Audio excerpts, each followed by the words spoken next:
هقولك في الفيديو ده كل تكات المحشي على اصولها. اول حاجه هنحتاج فيها بصل، هنحتاج في البصل يعني تكون كميه كويسه كده عشان هنقسمه لاتنين، هناخد نصه للمرتة للفراخ وهناخد نصه للمحشي. تمام.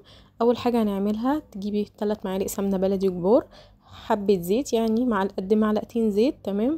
هتشوحيهم بقى، ناخد الجزء اللي احنا بتاع البصل الكتير اللي احنا خدناه فرمناه في الكبه، هناخد نصه نعمله ايه تسبيكة المحشي.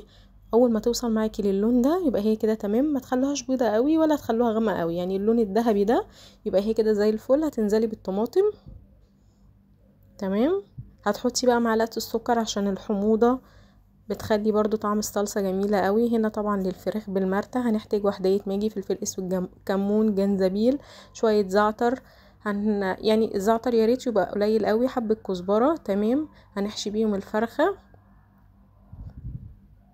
احلى فرخه يا جماعه بصراحه. اطعم فراخ باكلها بالطريقه دي. هتبداي بقى تكتفيهم كده في بعض من عند طريقه الرجلين بس كده.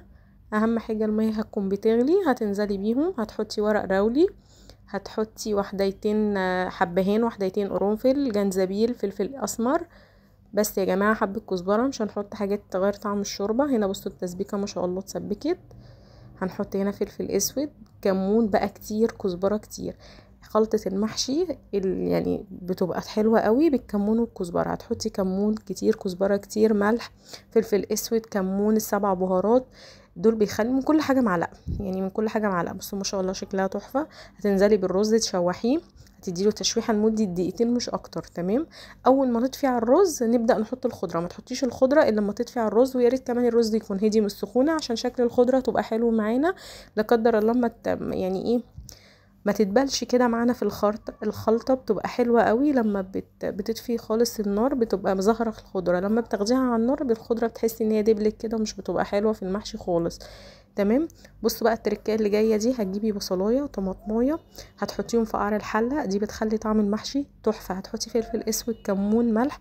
المحشي ده يا جماعه يعني مش قادره اوصف لكم جماله بيبقى عامل ازاي.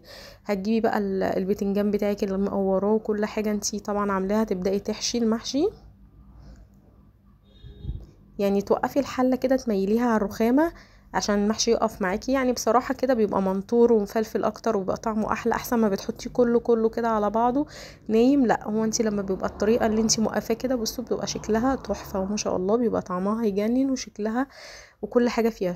بصوا شوربه الفراخ ما شاء الله تحفه. استكفيت بالدسم بتاعها، طبعا حيقتها ملح وكل حاجه، فاستكفيت بدسم الشوربه بس، ما حبيتش احط اي سمنه ولا اي دهون تاني في المحشي، لان بصوا ما شاء الله الشوربه كانت دسمه قوي فاستكفيت بيها. بصوا بقى التركه دي برضو حلوه، انك تحطي زيت على الفرخه وتبداي تحطي فلفل اسود وملح وتحطيها على الشوايه بدل ما تحطي تحمريها على النار والزيت بقى بيقعد يفرقع كده ويتعبنا. لا بلاش الحركه دي، انتي دخليها على الشوايه وقلبيها، هتطلع معاكي زي ما هتشوفيها معايا في الفيديو دلوقتي، هتطلع معاكي زي الفل. تمام. ادينا بنغرف المحشي. المحشي يتحدث عن نفسه يا جماعه، مش قادره اقول لكم اللمعه اللي فيه من الشوربه دسمه وشوربه جميله. طبعا شوربه فراخ البلدي لا يعلى عليها، مش قادره اوصف لكم جماله، طبعا هو شارح نفسه بس. وبألف هنا وشفا. انا امنيه من القاهره. احب تشتركوا في قناتي، فهقدم لكم كل حاجات بمبسطه وعلى قد ايدينا، مش بيبقى فيها تكاليف ومش بيبقى فيها اي حاجه ان انتوا تعقدوا بيها نفسيكم. طبعا بعمل انا ست بيت زيكم، وببقى عايزه اعمل اي حاجه تبقى على قد الايد وفي نفس الوقت بطريقه احترافيه. يعني احب ان انتوا تشتركوا في قناتي وهتشوفوا كل حاجه على قد ايدينا، مش هيبقى فيها اي تكاليف وهتبقى بسيطه. يا ريت تشتركوا في قناتي، وان شاء الله هيعجبكم كل الفيديوهات اللي انا بقدمها لانها كلها على قد ايدينا وعلى قد امكانياتنا. متنسيش تعملي لايك.